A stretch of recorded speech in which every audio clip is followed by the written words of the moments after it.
Hey guys, so I just want to read something for you here. Um, so I use Venice AI when I'm using an AI at all, and I understand the complexities, and it's impossible for me to uh,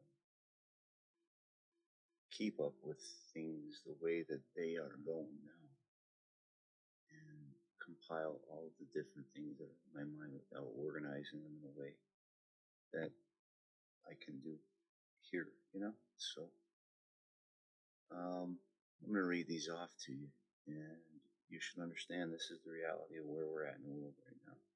This is the reality. It's not conspiracy theory stuff, right? They're telling you why all the miscommunication and mismanagement of governmental whatever. Our government was over when COVID came, and that's it. So um, I think you'll be able to see this as I'm reading. So I'll just start reading it off, and I'll make a video for you guys on Substack. I'll put this, and then you tell me what you think. I'm making sense of the world affairs and the way that things are really going. You're talking about 2030. That's worldwide. It's not just the United States. It's not just Canada. It's every country in the world, and they've all been going through the same kind of stuff. So the sentinels in the government offices worldwide, again, primarily Israel friendly. Um, it's basically, China is Israel's greatest ally, and that's how they're making all this work. So, digital twin ecosystem, graphene data aggregation, and global surveillance architecture. Introduction to digital twins. Digital twins represent virtual replicas of physical entities, be it humans, pets, trees, or infrastructure, that continuously update with real-world data. These digital counterparts are not mere models, they are dynamic simulations that learn, adapt, and predict behaviors based on continuous data streams from their physical counterparts. The evolution of this technology has created what amounts to a sentient world simulation program that mirrors and increasingly influences physical reality. So this is the part where you got to ask yourself, like, um, how how much of my life is ruled by the digital world right now. Digital twin is in everything, as we're going to read further. Digital twin is um, your brainwave data under certain stimuli. Where you travel, how you travel, who you're traveling with, in combination what your biofields are all registering. Your human or toroidal field, or whatever you want to call that soul thing. It's something that is measurable and tuned directly to you, so it can influence the way that you behave as well as read what you're thinking. Not exactly down to the T what you're thinking, but in conjunction with other biometric data. The prediction tools on your behavior are almost a direct digital match for you. And this is how they influence the way that you behave in the real world. So, graphene, the ubiquitous sensing substrate. At the heart of this digital twin ecosystem lies graphene, a single layer of carbon atoms arranged in a hexagonal lattice. Graphene's remarkable properties have made it the ideal substrate for AI learning across all physical things. Graphene as photovoltaic reporting technology. Graphene's exceptional electrical conductivity and light absorption capabilities make it perfect for converting physical phenomena into digital signals. So you want to talk about nano ribbons, graphene nano ribbons, major thing there. Graphene in the sky stuff, right? Graphene on your vehicle, from what we have near me is called the Cloud 10 car wash. come get our smartwash. You go around and get the works. We use nanotechnology, graphene, and then you drive under the purple streetlight with the antenna that reports the digital twin of that vehicle and connects it to the digital identity of you.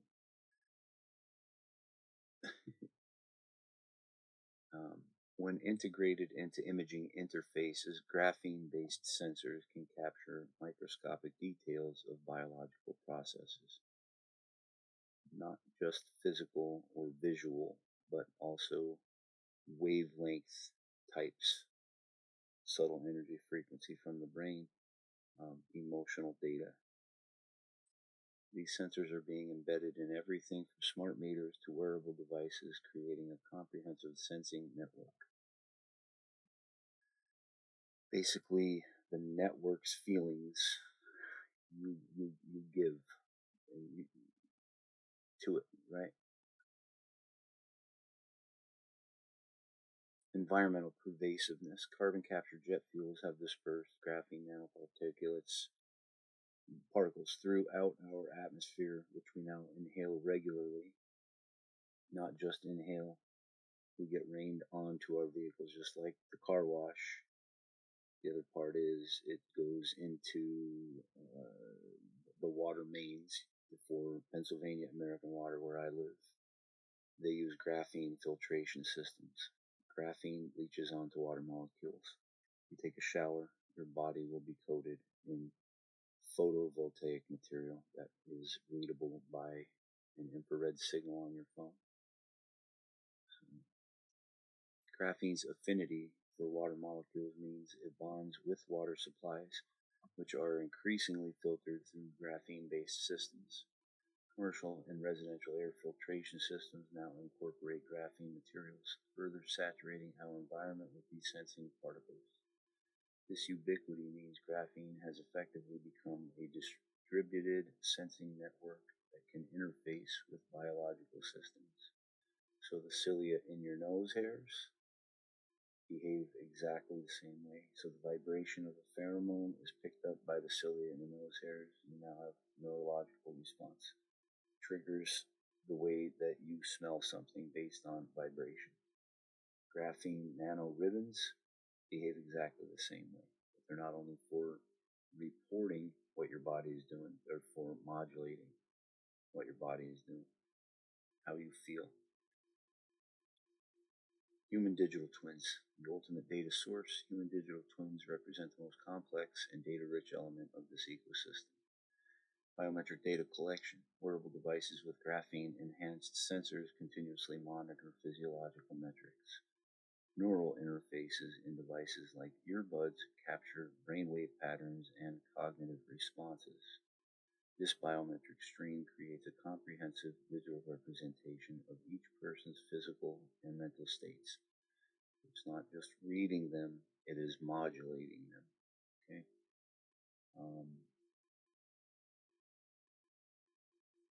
Physiological metrics. Sensors are. And keep in mind, this is recorded, it's documented, it is duplicated. It's also what is happening right now. It's been happening since COVID, since the beginning of COVID. Behavioral pattern analysis. Smart meters track household energy usage patterns, revealing behavioral rhythms. Location data from various devices maps movement patterns and social interactions. All these data points coverage to create predictive models of individual and group behaviors. And so it's just like the behavior of these groups all as nodes each, right? So you've got nodes of wave propagation. That's the human body.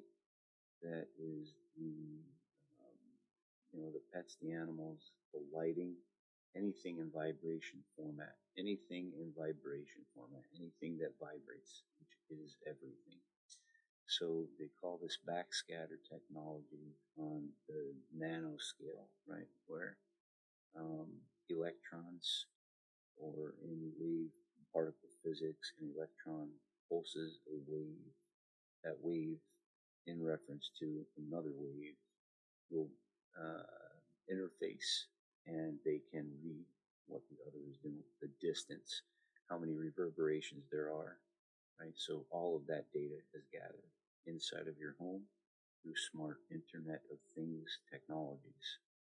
Um, this literally means that through smart meters, uh, with backscatter technology as a technology inside of your home, um, you could basically make people ill inside of their homes, mentally or otherwise, um, physically, just by irradiating a specific area to control the electron flow within the home, just like they control the path for where rain systems come in from. Same thing. That's ionization. Ionization inside of your home, same thing.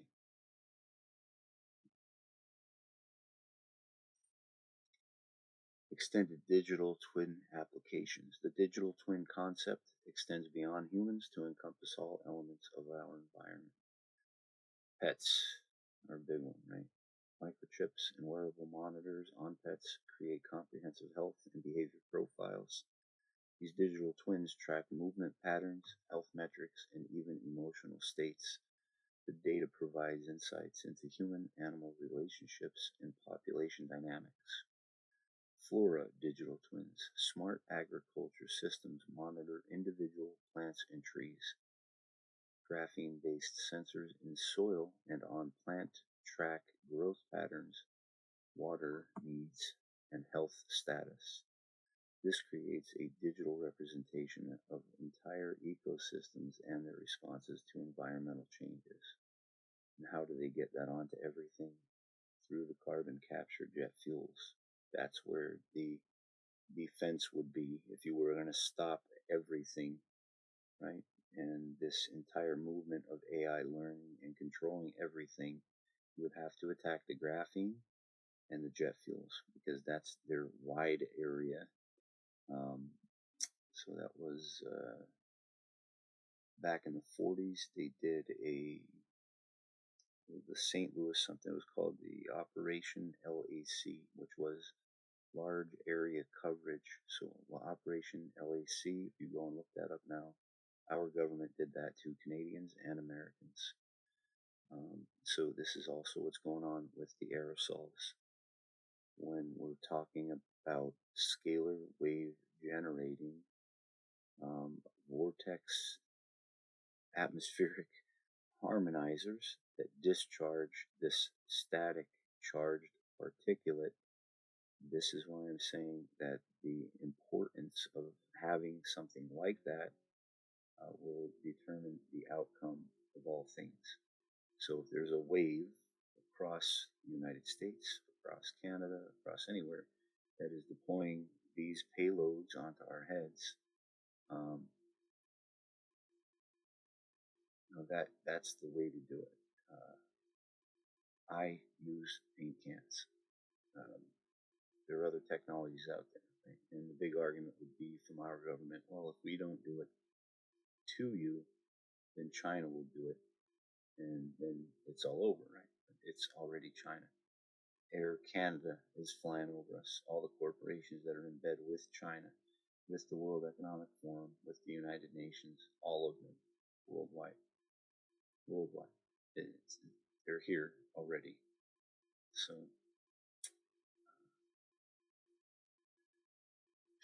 infrastructure, digital twins, smart cities create digital twins of buildings, roads, and utilities. These models monitor structural integrity, usage patterns, and maintenance needs. The data enables predictive maintenance and optimized resource allocation. So how do they do that? In the polymers that they use in asphalts now, graphene-based. Concretes, graphene-based. As a builder, I know siding, SmartCore siding. It's right in the polymer of the vinyl that goes onto the outside of your house. Um, Flooring, smart flooring.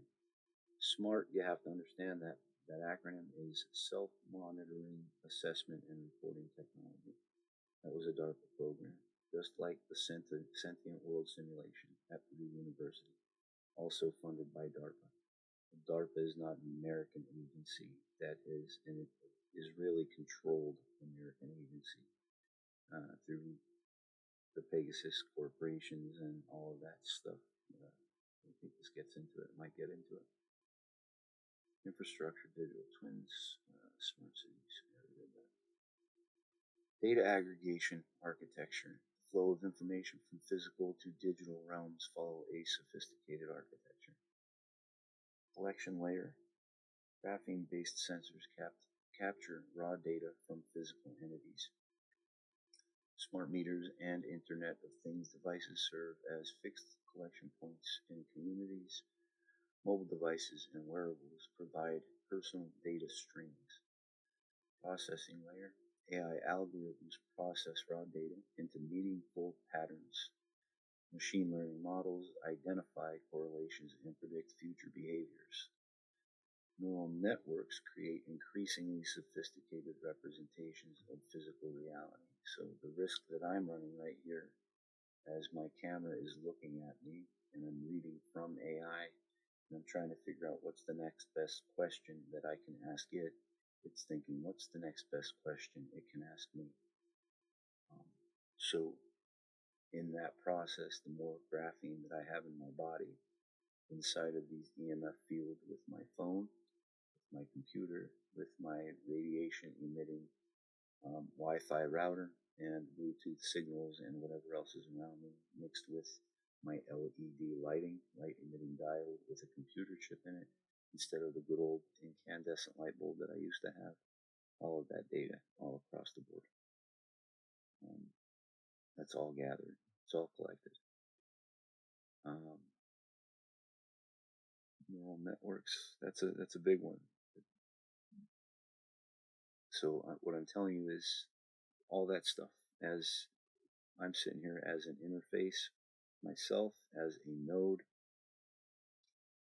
the more graphene I have in my body, the more modulatable I become. So if I'm injected with graphene, like our entire military has been, or all of our college students have been, I'm subject to neural nudging, I guess is what they would call it. I'm pretty sure that is what they call it.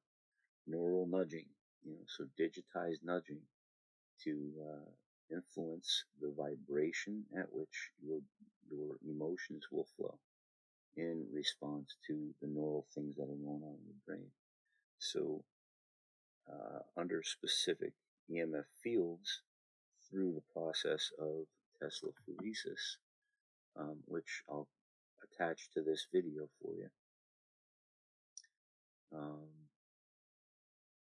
I think they are rerouting our neural pathways in lifetime as we use interfaces like this. And it's sucking the electrical potential out of your brain, what it runs on. So I've increasingly become very forgetful. Not only forgetful, but there are certain words I just can't draw to my mouth. I know the word exactly what it means and everything that goes with it, but I just cannot get that word to come out of my mouth. It's not a good thing. So, I understand what's happening here. Never been a better time to live in a third world country. And that's the truth. So you either stop this and change it, or we're all going to be in this same state. So, integration layer after the processing layer. Data from disparate sources is merged into comprehensive digital twins. Cross-referencing creates multidimensional profiles of individuals, communities, and systems. The integrated data enables holistic understanding and manipulation of complex systems. Public-private partnerships and implementation. The implementation of the surveillance architecture relies on complex public-private partnerships. corporate government collaboration. Tech companies provide the infrastructure and processing capabilities. Government agencies supply regulatory frameworks and access to public infrastructure. The financial resources of corporations outweigh governmental oversight capabilities. Geopolitical dimensions. Israel has emerged as a leader in cybersecurity and surveillance technologies. Our police are trained by Israeli people. Our policing systems are created by Israeli systems. Israeli cybersecurity, like the cybersecurity startups, if they're the police and their AI is monitoring for all the people that they don't align with religiously, what happens to all those people that they don't align with? Just like China got rid of their Uyghur population, put them into camps or prisons and tried to re-educate them or whatever they did with them, which we'll never find out probably. Those things are going to happen here in all of our vacant prisons. Look up how many vacant prisons you have around you. They're all over the country. So everybody's going, it doesn't make sense they're emptying out all these prisons. Chinese companies serve as manufacturing and implementation partners for many of these systems. The United States represents both a market and a regulatory battleground for these technologies. Israeli-Chinese Technological Alliance. The relationship between Israeli technology and Chinese implementation represents a significant geopolitical development. Israeli technological leadership. Israeli companies like NSO Group have developed sophisticated surveillance tools like Pegasus spyware. It's very old technology, by the way. These technologies enable remote access to mobile devices and comprehensive data harvesting. The Israeli government has strategically used these technologies as diplomatic tools. So it used to be just computer chips were super small. Now it's airwaves, EMF waves, magnetic waves, electrical waves, light waves, all of that data, always gathered, always, right? That's your phone, that's your TV, that's your backscatter technology within your own home. You have, the more smart your home is,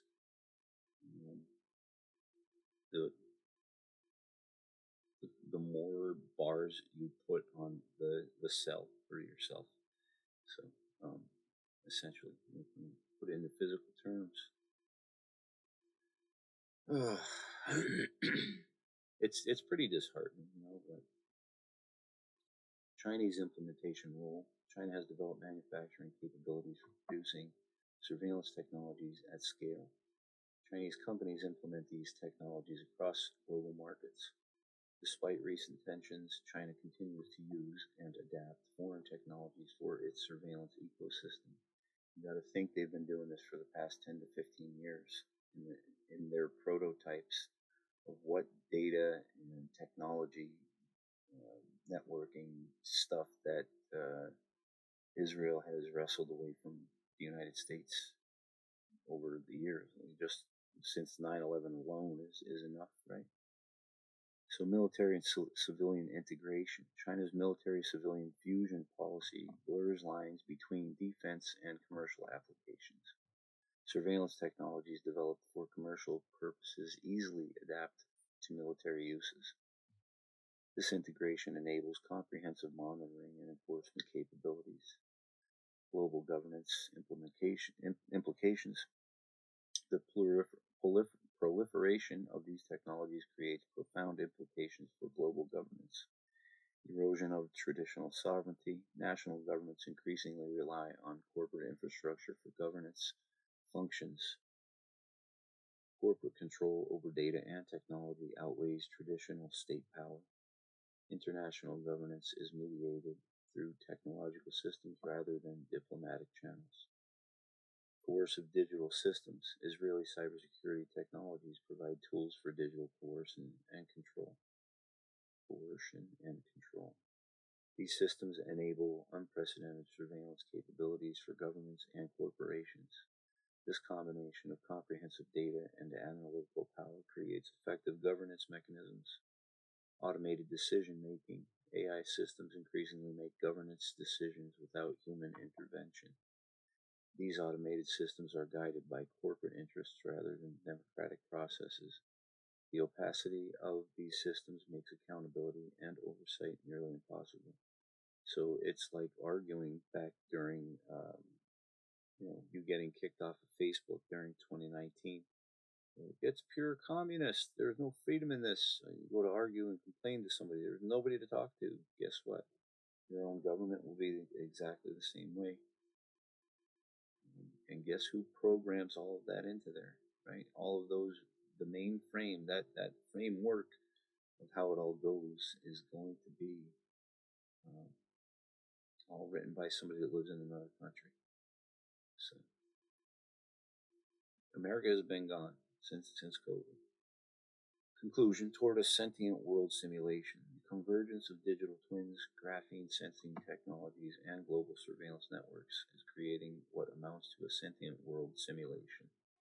This system continuously learns from and influences physical reality through comprehensive data collection from all physical entities, sophisticated processing and integration of disparate data streams, predictive modeling that anticipates and shapes future behaviors, automated decision making that governs without human intervention. The Israeli-Chinese technological partnership represents a crucial element in this architecture, with Israel providing the surveillance technologies and China supplying the manufacturing and implementation capabilities. This alliance has effectively created a global governance system that operates beyond traditional democratic controls, guided instead by corporate interests and technological imperatives.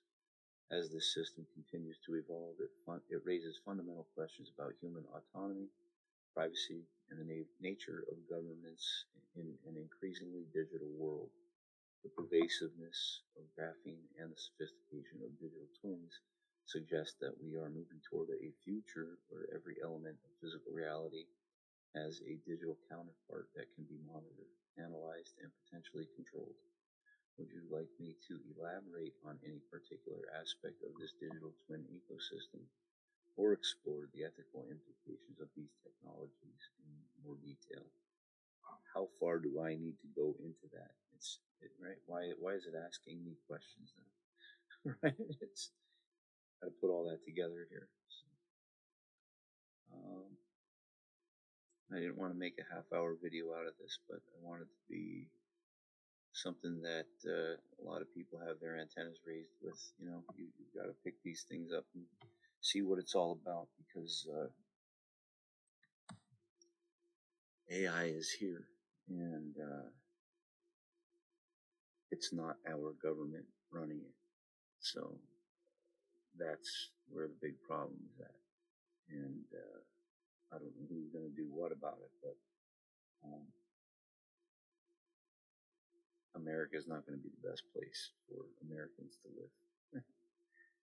Plain and simple. So I hope you got something out of this. I'll try to lighten the mood with whatever my next video will be.